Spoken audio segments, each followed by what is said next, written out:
Por eso como que hay una constante siempre de la presencia del ajedrez en la obra de Duchamp. Pues ese famoso desnudo de él jugando con una chica. Y entonces, bueno, como argentino, ¿te gusta el ajedrez o de lejos? No, de lejos, lo he jugado muy poco, de hecho he jugado creo más en el Apple, en la compu, Sí. que en la realidad. ¿Y cuál color te llamaba la atención? Como ya no como ajedrecista, sino como artista. El caballo negro me gusta. Bueno, entonces toma el caballo negro. Bueno, yo voy a tomar la torre por una razón lógica, y es que vamos a tocar tangencialmente la arquitectura. Okay. Bienvenido, Luciano, en tabla. Gracias.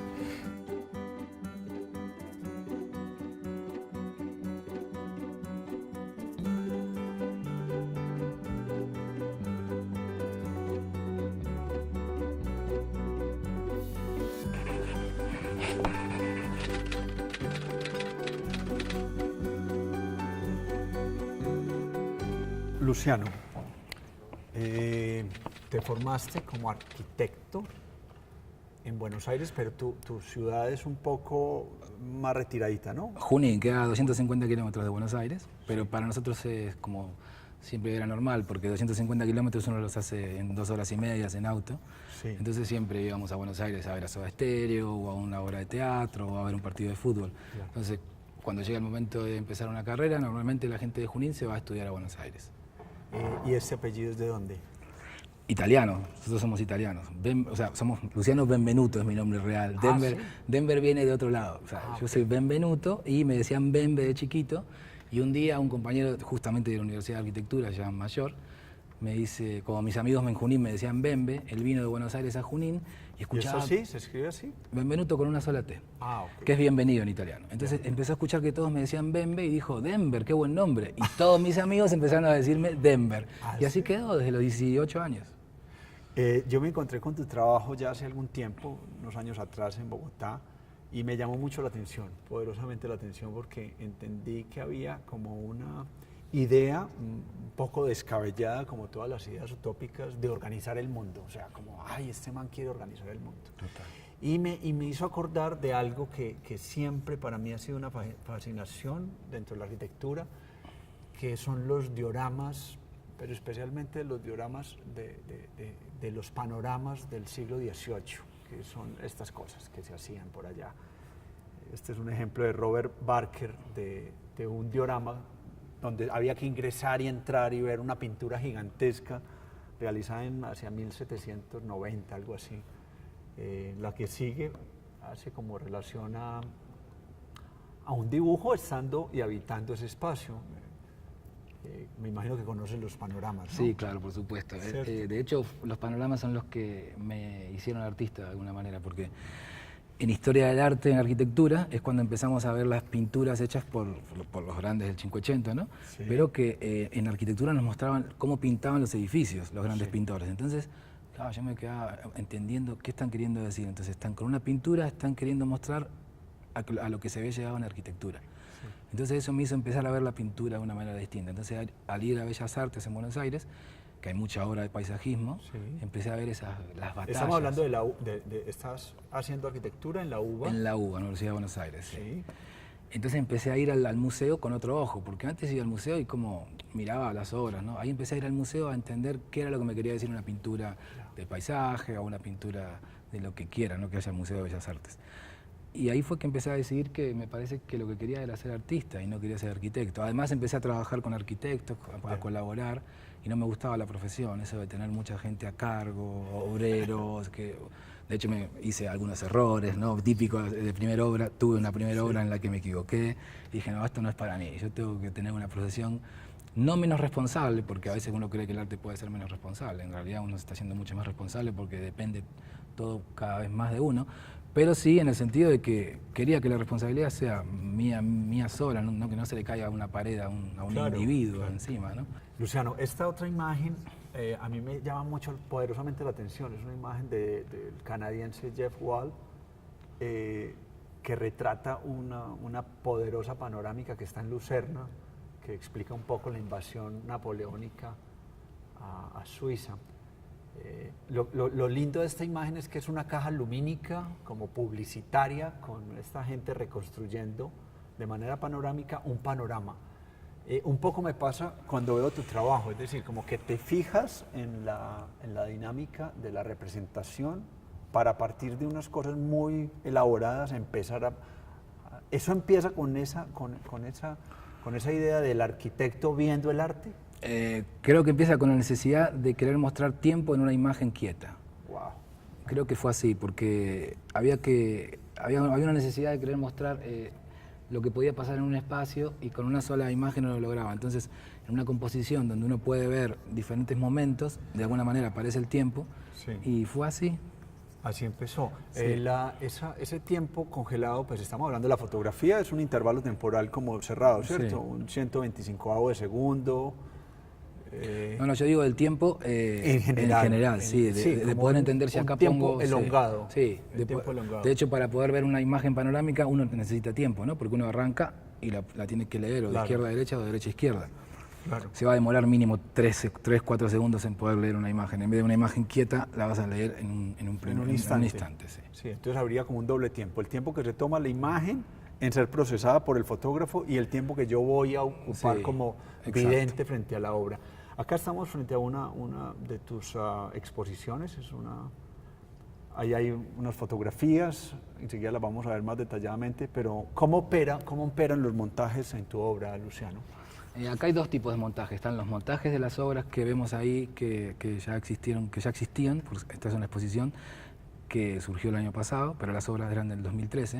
Entonces, cuando surge esta exposición, que fue en el Colombo Americano de Bogotá, era la decisión de llevar las obras como hasta ahora existían, que eran obras de 80 o 90 centímetros por 90, o hacer algo en el espacio. Entonces decidí, como no era una exposición comercial, las obras que estaban de 80 por 80 las imprimí de 3 metros por 3 metros, entonces dan la sensación mucho más de entrar al espacio, ¿no? De poder pasear ese urbanismo que planteo para Bogotá.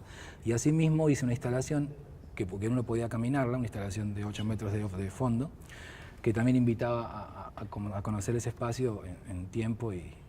O sea que teníamos como dos asuntos. Uno era los elementos dispuestos en el espacio y las imágenes, que a su vez son elementos dispuestos en un espacio bidimensional. Total. Y que en mis imágenes no incluyo a personas, porque al no incluir personas, hago que el paisaje sea de la persona misma que está mirando la obra. Entonces, pues, si yo pongo una persona en una obra, tú te vas a quedar mirando quién será ese. Si no pongo a nadie, todo el lugar es tuyo. Y tú lo usas como quieras. Como un pequeño emperador. Sí, como un pequeño emperador. Y lo que tú decías al principio, esa necesidad de ese orden que tengo. Vamos a ir a unos mensajes y volvemos con un video de una muestra muy bella que se presentó en el Centro Colomboamericano en Medellín en el 2019, este año. Y me vas a comentar porque ese proyecto tiene mucho que ver con nosotros, con los paisas, como llamamos en Colombia a la gente de este lado de... Por supuesto.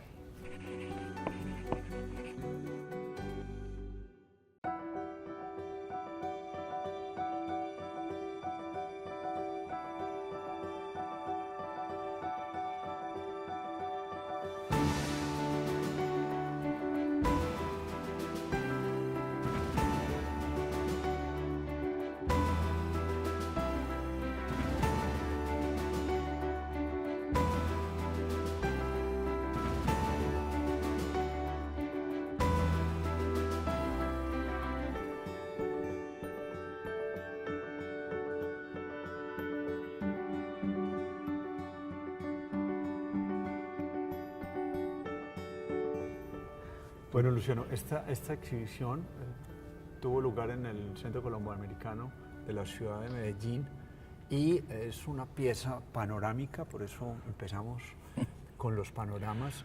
A mí me llamaba mucho la atención de los panoramas la idea de representar un espacio para llevarlo a otro lugar. O sea, las ferias, las expos de finales del siglo XIX usaron mucho ese método y vos haces una panorámica real porque la construiste tú, pero es irreal porque es un montaje y es sobre un mito y es la ladrillera Antioquia. Sí.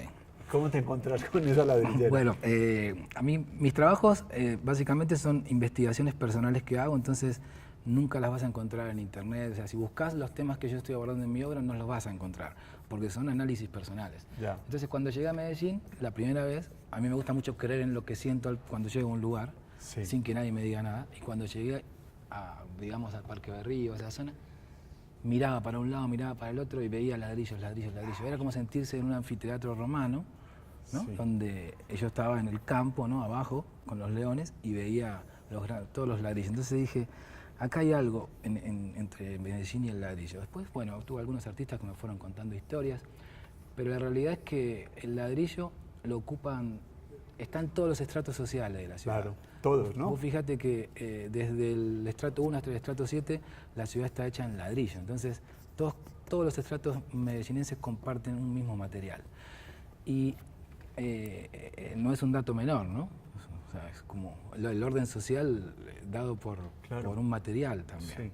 No, y además es como, yo me acuerdo cuando hablamos la primera vez, que tú de alguna manera me interpelaste y me dijiste, bueno, ¿qué estás viendo ahí? Yo te dije, no, es que es la cantera toda que salió de ahí para construir todo ese valle. Bueno, eso pasa con Medellín. De hecho, tenemos como, se dice que un récord, pero para mí también es un mito de la construcción pública del ladrillo cocido más grande del mundo, que es la Metropolitana. Entonces, este espacio donde estamos, que es el auditorio principal de la Universidad de Antioquia, está hecha precisamente en ladrillo. Ese orden que se ve allí, casi que ortogonal, perfectamente construido, cada detalle, porque es un collage. ¿Cuántas imágenes tiene esa panorámica? Hay varios procesos, debe tener más de 2.500 imágenes, porque la primera vez que vine con un celular a hacer fotos, y la última vez que vine con cámara. Entonces hay fotos de todo tipo, hay de celular y hay de cámara. Todas las fotos son mías, sí, pero son de diferentes viajes. Del 2015 el primer viaje, 2016 el segundo viaje y 2017 el mismo año que se presentó. Y se vine a hacer las fotos de la montaña, que las hice desde el cerro, no desde el volador, del que está más atrás, que es más alto. Es el Cerro Nutibara y el Volador. Entonces desde el Nutibara la hice. Sí, que son los dos cerros de la ciudad. Que ahí vinimos a hacer la foto directamente de lo que eran las montañas, ¿no? Pero ese orden me lo fue dando. Yo soy muy fan del barrio Industriales, me parece el barrio más lindo de la ciudad. Industriales, sí. Y cuando empecé a investigar el pasado de la ciudad, me gustaba mucho todo lo que había pasado en el viejo mercado, que era donde ahora está el Parque de las Luces, esos colores de ladrillo con techitos verdes y maderas. Me gustaba mucho y yo entendía de que el Museo de Antioquia tenía una relación directa con ese tipo de colores, ¿no? Entonces, cuando empiezo a investigar el plano urbano de Medellín y el Museo de Antioquia en sí, que antes fue el Palacio Municipal originalmente, empecé a ver que cuando se diseñó ese proyecto, se respetaron esos materiales que habían hecho. O sea, en el momento que se hace ese edificio, Medellín no tenía una historia arquitectónica. Sí. Digamos que la historia de la ciudad nace con ese edificio. Fíjate que hay fotos en la exposición que las podés ver, donde está el Museo de Antioquia emplazado en sus primeros años de vida, sí, y todavía se estaba tapando el río de la playa, todavía estaba en construcción. Bueno, y había otro anterior que era el de Gauberts, que es el Palacio de la Cultura, pero era una arquitectura traída, ¿no? Exacto, esa es arquitectura traída. Hay una coincidencia que me parece muy interesante ahí, es que ese edificio que hoy alberga el Museo de Antioquia es hecho por Félix Restrepo, que es el mismo arquitecto que hizo los talleres de Robledo que hoy alberga el Museo de Arte Moderno de Medellín. Es por eso que el mismo arquitecto hizo dos museos para hacer dos edificios funcionales de una manera distinta. Bueno, y hay gente que me pregunta, vos sabés que creen que está puesto el MAM, el Museo de Arte Moderno, en mi obra, y no, realmente es todo el Museo de Antioquia. Lo que pasa es que al ponerle del lado las escalas de industriales, que son estos techitos que tiene por del lado, la gente lo asimila con el Museo de Arte Moderno, pero no lo es. Bueno, pero sí está puesto. Está puesto, no, es claro que en el lado izquierdo hay una valla que dice Museo de Arte Moderno. Sí, pero lo que dice es que es por ahí. Pero está. No, por eso. Está porque dice, mire, por aquí está cerca, pero no está aquí mismo. Hay gestos todo el tiempo. Si me pongo a analizar mi trabajo, seguramente voy a encontrar muchas más de las cosas que yo he querido decir. Sí. Porque cada vez que vengo a Medellín me sigo reencontrando los mismos temas. Entonces, creo que la obra está inacabada, creo que las obras pueden seguir produciéndose como una instalación. Bueno, aquí tú me señalabas la importancia de estas imágenes de archivo, sí, que están acompañando o que acompañaron la instalación. Sí. Esa idea de tener más de 2.500 imágenes en la construcción, me hacen pensar en una metáfora un poco absurda para la crítica del arte, pero para la gente que nos ve puede ser muy alusiva, y es, has cambiado el pincel por el pixel, ¿no? Básicamente es como si fuese un dibujo en vista de arquitectura que yo lo voy rellenando con pedacitos de fotos. Porque en mi cabeza siempre está la idea del diagrama de lo que voy a hacer y eso mismo es lo que voy buscando con fotos. Esas fotos se recortan, lo que queda mal se redibuja encima, se repinta, se retoca. Es como, son más de 2.500 fotos, pero además son 2.500 fotos retocadas, redibujadas, repintadas. Claro. Es un proceso larguísimo. Sí, es muy largo. Aunque dices que está inacabada la ladrillera Antioquia, ¿cuánto tiempo de trabajo hay? ¿Cuántas horas? Bueno, en realidad fueron 2 años y 2 meses de trabajo, haciendo otros proyectos, ¿no? Porque los proyectos van paralelos. Van paralelos. Pero sí, llevó mucho tiempo porque tenía que ser muy grande. De hecho, cambié de computador también porque no me daban más los gigas. Wow. Tuve que cambiar de computador, pero no fue por solo este proyecto, era por todo lo que tenía que hacer. Pero bueno, fue creciendo. La ladrillera de Antioquia de alguna manera es la fábrica también de mis ideas, ¿no? Ideas. Sí. Qué bonito. Vamos a ir, Luciano, a un segundo corte de mensajes y volvemos con la última parte del programa. Bien.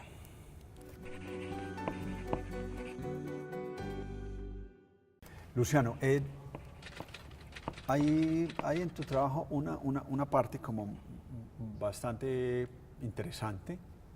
Son muchas cosas las que haces, pero esta obra en particular que hace alusión a un personaje nefasto que ha tenido la historia reciente colombiana, que es Pablo Escobar, me parece connotada porque he visto muchos trabajos de artistas locales o extranjeros que se fundan en este personaje, pero aquí no hay como un designio de bondad o maldad, o sea, estás trabajando es la figura y los excesos, y estás componiendo unos cuadros que son muy divertidos. ¿Cómo te acercaste a este personaje? Yo estaba viviendo en Hungría y un galerista alemán con el que ya habíamos trabajado en España muchos años, estaba viviendo en Bogotá, y me dice, Luciano, me gustaría que hagamos un trabajo con lo que hizo Pablo Escobar. Le digo, la verdad es que Pablo Escobar no me interesa en lo más mínimo, pero podemos ver qué podemos hacer. Me parecía divertido poder conocer Colombia con una exposición, venir. Entonces empecé a investigar de que había un mito de que los Rolling Stones lo habían visitado en la Hacienda Nápoles. Entonces dije, bueno, los personajes principales van a ser los Rolling Stones en la Hacienda de Pablo. Entonces lo tomé a Pablo como un personaje adinerado, que tiene una finca, que tiene un buen vivir. No me puse a ver la parte negativa. Y el trabajo lo hice sin conocer Colombia, lo hice en esa época todavía se podían usar imágenes de internet, por lo tanto está todo hecho con archivos de internet, con fotos en blanco y negro, pasadas a color. Así, recoloreadas todas. El cuerpo de Pablo hecho en algunos casos con 3 fotos, o sea, está todo, es una Colombia que yo me inventé, que me imaginé. Y cuando llegué a Medellín dije, no estaba tan lejos de lo que me imaginé, ¿no? Sí, porque el trópico es exuberante. Sí.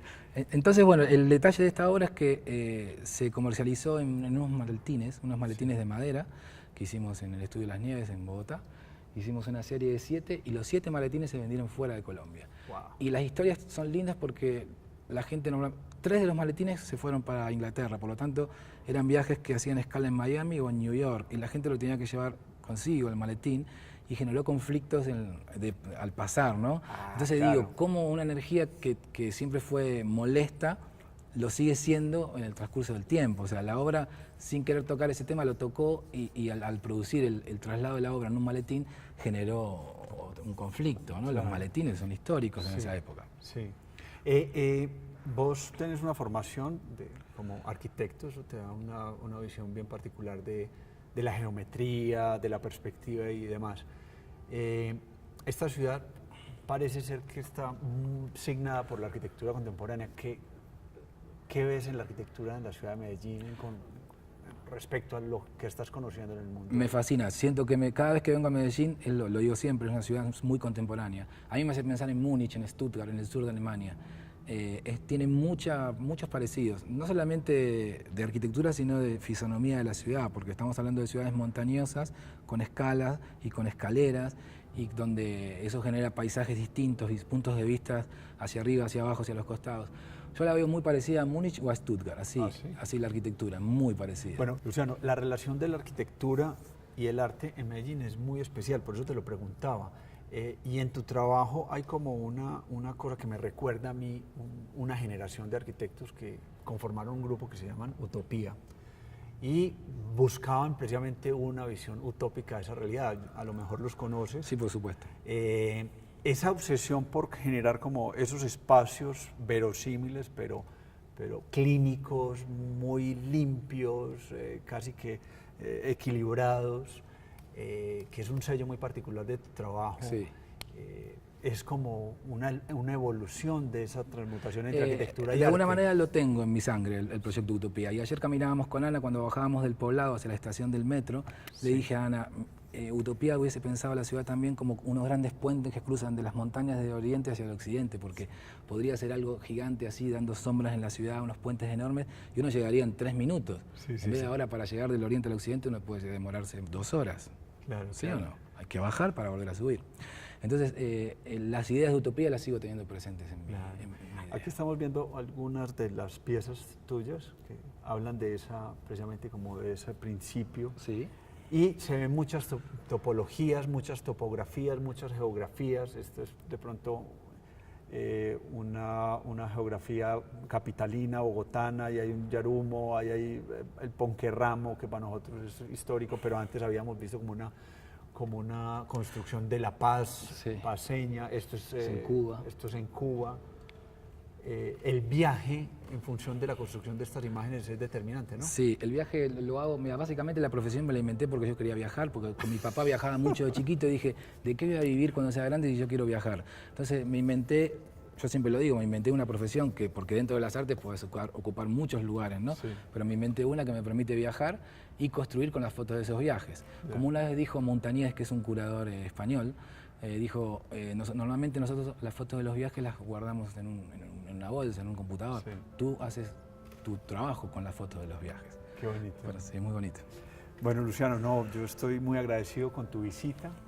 Es muy corto el tiempo para tantas ideas. Estaremos muy pendientes de tu trabajo y felicitaciones por lo que estás realizando, que realmente es muy especial. Muchas gracias por la invitación.